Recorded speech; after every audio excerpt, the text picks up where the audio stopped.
Hello, everyone. Good evening, good afternoon, good morning, and welcome to our final session for the day.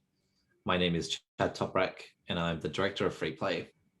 I'd like to begin by acknowledging that Freeplay hosts and broadcasts from the stolen lands of the Wurundjeri and Boonwurrung people of the Kulin Nation, where stories have been shared and games have been played since time immemorial. We pay our respects to elders past and present, and to anyone watching who has a connection to the world's oldest living culture. Sovereignty was never ceded, and the violence of the colonial project is still ongoing. So welcome to a very exciting talk titled Meaningful Choices, Gameplay in Theatre and Film. Joining us today is Jedidjah Julia Noomen from the Netherlands. Jedidjah is a writer, narrative designer, and voice director. After starting out in theatre, film, and TV, she moved via interactive and immersive theatre into digital games. Next to writing several video game titles, she also develops multidisciplinary games-related projects and coaches projects on interactivity and branching storylines. She's also an advisor for the Flemish Game Fund, curator for the Imagine Film Festival, co-host of the Nirvana podcast, and an experienced improv actor. Please make Jedidjah welcome, and I'll hand it over to you.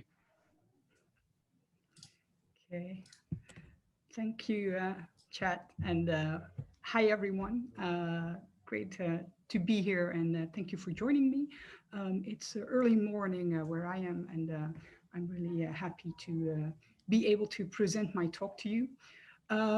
We have half an hour, and I'll try to go through it as quickly as I can and get some room for questions and stuff like that as well. Before I start, I just want to say this talk is going to be hopefully a lot of tips and tricks, do's and don'ts, stuff that I've experienced, stuff that I've seen, stuff that I've done myself, to hopefully help theater and filmmakers get more of a grip on the interactive side of things, and also help game designers who are interested in theater and film to sort of, well, match their ideas. I am going to be giving some examples of things where I thought ideas were lacking. Normally, I like to give out the positive ideas, so give the examples of where things went right instead of went wrong. But in this case, the examples where I think it went wrong are better suited to this talk. I won't mention anything specific because I don't want to be like, okay, that person did it wrong or whatever, because everybody is just trying their best always to make the best they can. So this is not about shaming everyone. It's just about giving examples where I think things could have been different or better. So just to say that beforehand, because I don't want to give the wrong impression of like being negative, because I don't like that myself. Okay, having said that, Chad has already introduced who I am, and I'll be going to the first screen and share. Yes, I see. Okay, so Meaningful Choices, Gameplay in Theater and Film. You can see my website and my Twitter and Instagram handle on the right side. And on the left side, you can see basically the sort of dialogue tree of what I did and where I came, where I am today. I want to talk about how theater and filmmakers start dabbling into the interactive realm more and more, which I think is great, especially over the last year and a half with the whole COVID situation. This has increased even more. And there is, I think, in my opinion, not enough interaction between people who are more into game design and people who are more into theater and film. And often it feels like both sides try to invent the wheel. And I think a lot can be gained from both sides to share their ideas and share their theories.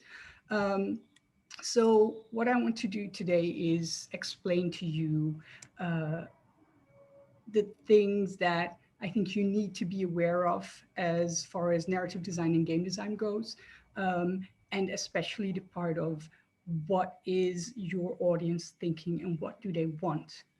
Because that's something that I learned when I started doing game design, is that everything is from the idea of the player. So from the first moment, it's like, okay, this is the player. What is the player doing? How are they feeling about that? And that's totally different from when you're making theater or film, because the audience comes last, basically. So interactivity, because that's what we're talking about. Doing something that is theater, that is film, that is crossover, and making it interactive. So interactivity is a two-way street, is what I've put here, because often when especially theater makers start doing something that they say is like, oh, we're going to do interactive theater, um, they forget that it has to be um, a two-way street. Just pushing a button isn't enough. We've moved past that. Interactivity is not flicking through the channels. Interactivity is not, I am choosing now to watch a different channel, or I am choosing now to um, go and watch this Netflix movie. Because yes, that's interactive. You push a button and something happens. But when you want to make something meaningful, when you want to tell a story, because I'm approaching this all from the storytelling side, um, just pushing a button isn't enough. So, for instance, doing um, like, let's say, jumping onto the interactivity bandwagon and saying, like, okay, we're making a theater project and we're making it interactive. So it's online. And what you can do is like choose between two things. That's not really interactivity. It's a start, definitely. Um, but we've moved past that already. We're much further than that. Um, so when you start thinking about interactivity in film, in theater, in anything that is not normal gameplay, think about that action reaction part. What do you want the audience to experience when they interact with you? So if they push that button, if they have that interactive moment, what is the result? What do they feel? Is there an emotion before they push the button? And what's the emotion afterwards? What is the sense of accomplishment? So, what do they gain? What have they gained from doing that? How do they feel about that? Do they feel accomplished? What are their insights? So, you make something interactive, somebody does something, and what is the insight they gain from that? And then there's also the morality side of things, especially we'll talk about that later when you think about making choices. Um, are there moral choices? And if you ask your audience to make a choice, um, what is the morality behind that? And what do they learn from that? And this might all sound like really big themes. This can be really small. Uh, I'm just trying to explain that if you do the interactive part, your audience will have to gain something from having done that. They will have to feel something, and they will. They feel something anyway. So why not make that feeling be worth something? Okay, so I want to talk about two things specifically. And one thing is assignments, and the other thing is choices. They're obviously both connected, but with assignments, I mean the interactive part when you make your audience do something. So they need to act, not just make a choice, but do something. Um, Make it count. I think that make it count is basically the thing that I'm going to repeat over and over again. Um, If you want your audience to do something, make it count. Make sure that what they do is meaningful and that they want to do that. And I've made a little checklist for that. And this checklist says, like, does their action influence the experience story? Really? What's the incentive for the audience to partake in the action? How will you know if they did it? And can you give meaningful feedback on what they did? Um, to start with that, how will you know if they did it? I think that's the best one to have some examples so you know what I'm talking about, because this is all starting to sound really theoretical. Um, I once went to an interactive theater performance where you were in a room and you got assignments through your mobile phone. And one of the assignments was that you needed to jump. So you got the assignment on your phone saying, oh, you need to jump now, and this is really important for whatever reason. And I didn't jump. And then, like 10 seconds later, I got a message on my phone saying, yay, thank you very much for jumping. This was really important, and thank you for doing that. That's when you break the immersiveness. And that's the point that on my checklist says, how will you know if they did it? Um, if you are taking the interactive part seriously, you need to have feedback. Your player, your audience needs to have feedback on what they just did. So if you hand an assignment out and you say, like, okay, you need to be doing this now, you also need to make sure that you know your audience did it or they didn't do it, and how to react to that. And in digital games, that's easy because you always have the digital input, so you know if your player did something or not. If it's physical, you might not know it. Um, and if that's so, I think you need to think about, do I want to hand out like the wrong reaction, like in the example I gave? Or do I need to change it up a bit? Because um, your audience will game the system. That's the note I have at the end of this slide. Could the audience behave in an unexpected way? And if so, is this a problem? In this case, I think it was a problem because I'm not doing what I'm supposed to do. Um, and then I get the wrong feedback. So I had unexpected behavior for this whole story, but they didn't do anything with that. Um, this example, I think, goes into that entire checklist because does their action influence the experience of the story? Um, apparently, I I needed to jump, but it didn't matter because I didn't do it, and nothing different happened. So um, the action I didn't influence the experience or the story.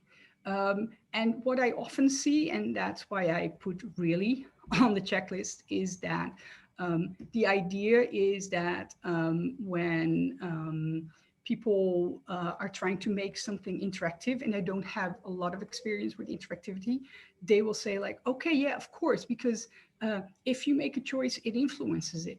But think of it the other way around. What happens if they don't do it? So, does their action really influence the experience? Does it really influence the story? Um, Another example for this is that I once did an interactive experience, a theater experience that was both live and online. So there were people, live audience in the theater, and there were people watching online, and you could make choices online of what you wanted to see. And beforehand, they said, like, the choices that the people online make, those choices will influence what the people in the theater see. So basically, our choices at home um, will decide what they see in the theater. The weird thing was that we had no idea of knowing this. because we never had any connection to the people in the live theater. So we didn't see that audience, we didn't know anything about it. So just having that idea of, okay, you're influencing this because you at home decide what the people in the theater see. If I don't see it, if I don't have any feedback on it, um, there is nothing to gain for me. And it doesn't really influence my experience. It doesn't influence my story. The only thing I think of is like, oh, poor people in the theater because they get the raw deal because apparently they don't get the interactive part. They just have to do what I tell them to do. But I don't gain anything from it. And also, I don't really know if this is true because they could say it beforehand and it would make me feel maybe like I'm influencing something, but they could be lying. I have no idea if they were lying because I didn't know, I didn't see it. So just saying, like, okay, the people who are online are influencing what happens in the theater, that doesn't mean anything. So do the actions influence the experience? Do they influence the story? Do they really? And if so, how can you show that? Show that? How will you know if me, the audience, did that? Can you give meaningful feedback on what they did? I put an example next to it from Game Goals Heart's Medicine, which I worked on. A simple mobile game with a lot of story in there and a lot of levels you can play. And as you can see, this is like a regular user interface for a lot of mobile games. When you've played a level, you get a screen like this that says, yeah, you completed it. And as you can see, you have all the stars, but not just that. There's like confetti and stuff like that going on because we're celebrating the fact that I won the level.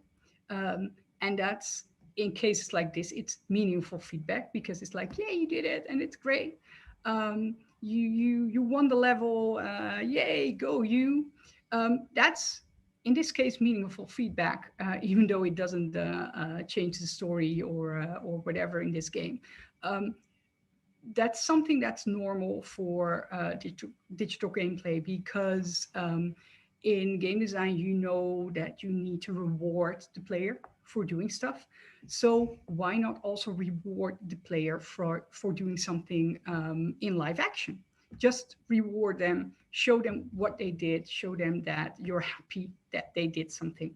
And that's the part of what's the incentive for the audience to partake in the action. It can be something simple like confetti, but make sure that the audience is interested in being interactive. Like I didn't jump in that example because I had no reason to. I was like, I need to jump because you're telling me to, but I don't know what my jumping will gain for me or for the story or it's just telling you telling me something, so I'm not doing that. So I didn't have any incentive. Um, Last on this one, I already mentioned it. Could the audience behave in an unexpected way? If so, is this a problem? This is something that often happens in VR, for instance. People will do VR and start throw stuff. People who have never been in VR are just going to walk around and be like, oh, this is amazing. Oh, I can pick this up. Oh, I can throw it, whatever. If the audience can behave in an unexpected way, like if you make a VR experience and you don't want them to throw stuff, they're going to do it. So if they are going to do it, how can you integrate behavior like that in the story flow? This will happen for any interactive experience that is different from what people are used to. So if you have like normal theater goers who don't really game, but you giving them something that is interactive, they will have unexpected behavior, definitely. So that's something to test beforehand and think of like, because the audience will not exactly do what you tell them, which is demonstrated by my example of the jumping. They will not do exactly what you tell them to because this is real life and people don't do what you tell them to all the time. Okay, on to making meaningful choices. And this is the other part of what I wanted to get into. Um, Choices is the thing that I see the most at this moment, especially during the whole COVID period where theater productions went online and they thought about interactive stuff, adding that to it. And choices seem like the easiest thing to do. You choose, you decide, go and do this interactive theater stuff, and you can choose what happens. But do you really? And that's what you need to think about. Just giving that choice is not interactivity per se. I've been to online theater shows that just basically said, yeah, you can choose which way the story is going. And that wasn't happening. The only thing I could choose is they said, like, okay, you can, there are like two streams and choose which stream you want to see. I had no idea on what to base my choice. I just knew like if I choose one, I am not going to see the other one. And that's going back through that, like flicking through the channels. Um, it's not really a meaningful choice. And interestingly enough, flicking through channels, you can always go back because you saw something and you think, oh, this might be interesting, but I'll see what else is on. And then you go back. It's like, oh, this is this. The first one I saw was the most interesting. Netflix, you choose what you want to see, but you have information like this movie is about that, or this is something you will like based on like 90% of whatever you saw before. Whatever. Um, there is an informed choice, which is one of the things I noted here. How will you prep your audience so can make an informed choice? Um, so if you do something with choices, just be aware of the thing that just giving your audience a choice isn't really that interesting. You'll come up empty handed at the end because there is no meaning in just the choice itself. There is no drama in choices without consequences. A choice is a tool to propel the story forward and convey emotion. This is basic storytelling 101. Um, when you write a story, you know that as soon as your main character has to make a choice, you will make it difficult for them. Because if your main character needs to make a choice, they will be like, okay, if I choose this, my friends may die. But if I choose that, the world may explode. So, oh, what to do? What to do? I mean, this is a simple version of it, but choices are always something that have a consequence, and that's in storytelling. That's what's happening. So if you use choices as a tool, you still need to think about that storytelling way of making those choices. Um, I put on here, pile on the pressure, make your audience feel as you would make a character feel. So think about if your audience was a character in a story, how would you pile on that pressure? How would you pressure them and making that meaningful choice? How would you raise the stakes and make it important to them? Um, that's also what I put last on there. Like, oh yeah, but like my audience can choose whatever story or camera or stage they will watch. But why? The example I gave for having that, like, oh, you choose whichever part of this theater show you want to see. But why? um, if it's just a gimmick, just don't do it. If you have a great theater show, just show it online. You don't need the interactivity. I see a lot of people who have tried to sort of um, beef up their experience online by thinking like, okay, if we were going to do this live, now we need to do this online, but just staring at the screen isn't interesting enough, so we need to add something. And then they add like choice and feel like that adds something to the experience because it makes it interactive. But it doesn't really, and you sometimes just end up butchering your beautiful thing because people only see half of it because they need to choose. Um, So if it's just a gimmick, don't do it. Just make a great registration of your theater show and put it online, and that's going to be enough. It is. Um, if you want to do something interactive, make it meaningful, make it part of the story.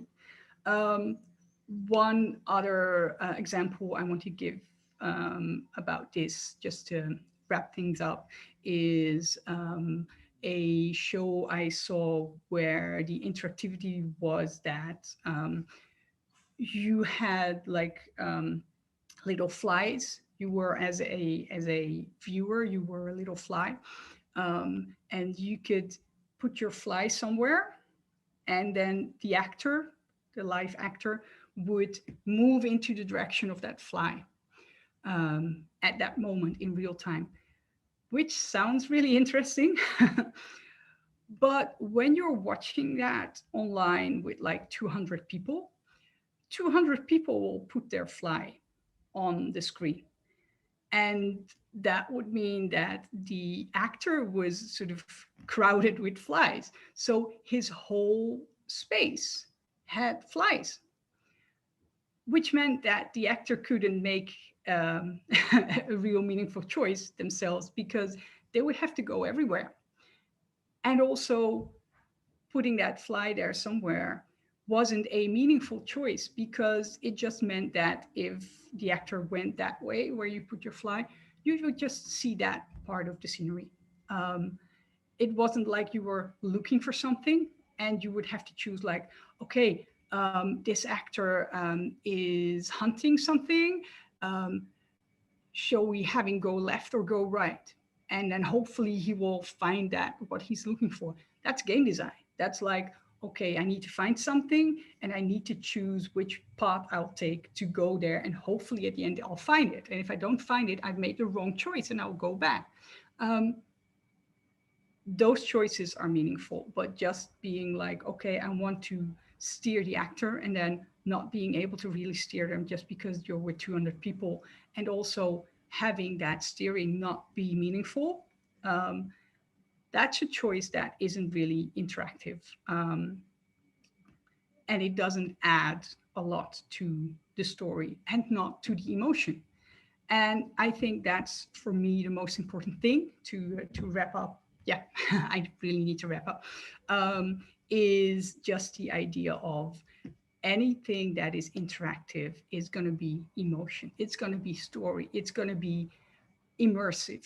If you want your audience to feel something, to be part of the story that you're telling, and if you want to use interactive tools to do that, then think about the emotion, think about the consequences.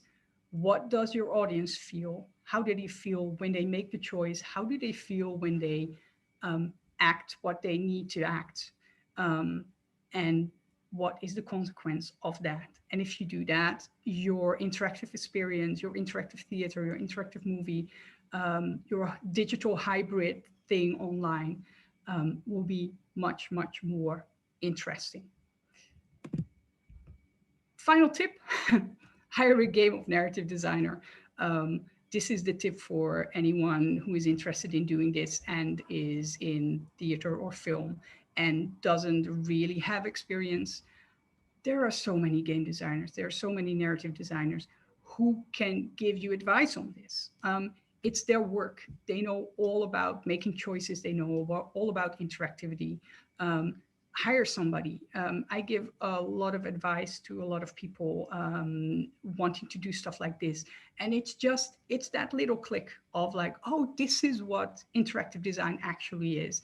Um, so make use of people like that who have a whole specific tool set and who can definitely help you out. And the other way around as well, if you're in game design and you're interested in more hybrid interactive stuff, um, go talk to people and make it happen, because I think those two parts need to come closer together and we can make a whole interesting hybrid um, um, theater, film, game landscape in the next couple of years that is going to be really interesting to look at.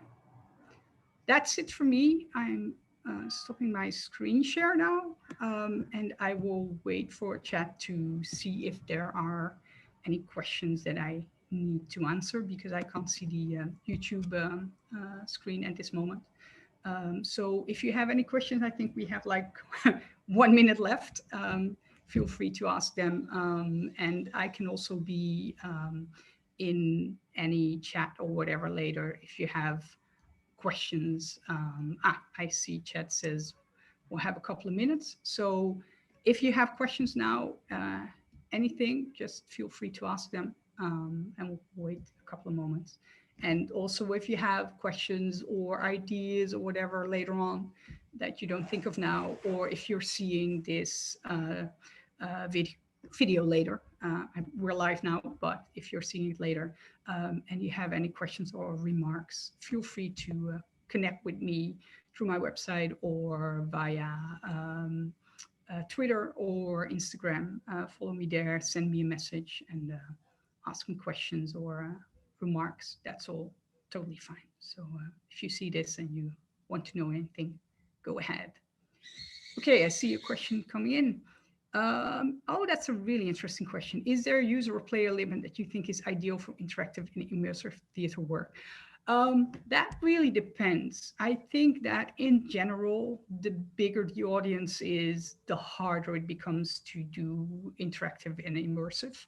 And I'm now talking about, let's say live action or part live action, because you can definitely do an MMO RPG with like thousands of people. Um, Often like the real great immersive interactive theater is can have like large amounts, but they will always be split up in groups. Like if you think about organizations like Punch Drunk, Secret Cinema, who are really great at doing like huge interactive theater stuff, they will always split up groups and then have them all come together at the end. I think if you really want to be individually interactive, I think you can't have more than about like, let's say 15 people at the same time to make it count. If you're okay with some people like disappearing into the group and don't do anything really interactive but be part of it, you can go up to 40, I think. But then it's going to be too much. Just think of like a school class. If you have too many kids in one group, you will not be able to like have that connection with all of them. So that's sort of the size or the limit, I would say, if you have live action as well. So theater work, immersive. But you can put them all together later. So you can have small groups and then have them mix up or walk through stuff or whatever. Okay, you mentioned a few bad examples. Did you encounter any good ones too? Yeah, definitely. There are so many great examples. The two I mentioned are like the biggest ones, obviously. Punch Drunk is amazing. If you don't know their work, just look it up online. Secret Cinema is more the commercial part of it. They do like they reenact film, but they have interactive stuff in there. So basically what you do is, I can give an example of the last one I went to. They did Stranger Things, and they reenact scenes from Stranger Things, and they have like little mysteries, and you can follow actors and find out that mystery. And they will send you to other people. So they're like, okay, maybe there you can find part of the information. So you have to find someone else or another location and go there. So it's free roaming. And that's sort of, I think, for me, the interactive theater hybrid things that I like most, where you can free roam, because as soon as you have somebody who needs to guide you through or needs to guide you in what you're doing, you're missing part of the immersiveness. So so my personal taste is always the let's say the free roaming stuff where you don't need a guide. Think of like escape rooms, where sometimes you have like a really boring person who's like, okay, this is what you can do and this is what you can't do, and don't throw stuff and whatever, and then sort of you miss out on the immersive part. But when there's an actor there who is part of the story, you're already immersed from the first moment. So those are the examples that I think are great. I see another question. Um, how do you think long form theater, 45 minutes or more, looking to integrate interactivity, handle choice fatigue in their audiences? Yeah, great question. Um, the choice fatigue is definitely something that is happening, and I think it stems from the thing that I mentioned. Just having a choice um, isn't interesting enough. So I think if you have a long form theater show and you want to base it on choices, you need to make sure that every choice has a lot of weight. And I think that, in my experience at least, having less choices but making them more meaningful is going to help against that choice fatigue. And also not, I'd say not advertising it like that, because that's often what happens. Like, oh, you can choose, and it feels like those. I don't know if you know those, but sometimes you have those posters of ballet. It's usually ballet, and it's like the Chinese ballet or the Russian ballet often, and it's like they do Swan Lake, and there's 300 people on stage, and that's on the poster. And it's like, okay, there's 300 people on stage, but are they good? Because it's not about having those 300 people, it's about seeing a good show. So I think if you have a long form theater show and you want it to be choice based, it's not the quantity, it's the quality. And if you have people making choices really often, I can also see that often with like having choices digitally. So you have to look at a theater show, but then you have to go back to your screen and make choices and whatever. Um, you're going to be ripped out of it. Every choice you have to make, you're sort of out of the action. So less choices, but make them meaningful, uh, make them feel like people will talk about it later on. Like, I made that choice, but I'm not sure if I made the right one. Um, have them ponder on that. And I think if you do that, then you won't have that much choice fatigue, because people will watch long form theater without choices as well. So why not use the choices to up their engagement emotionally, instead of just upping their engagement um, with fake interactivity, I'd say. So go for the emotion and you will not have choice fatigue, I think. Okay, I think that's all the questions we have time for. Yeah, definitely. Thank you so much for watching this, and well, interacting with me. I hope this was meaningful to all of you. Again, feel free to hit me up with any questions. Wherever you are in the world, I hope you're having a great weekend, and I hope to see you online soon. Thank you for Freeplay for having me, and back to chat, I think.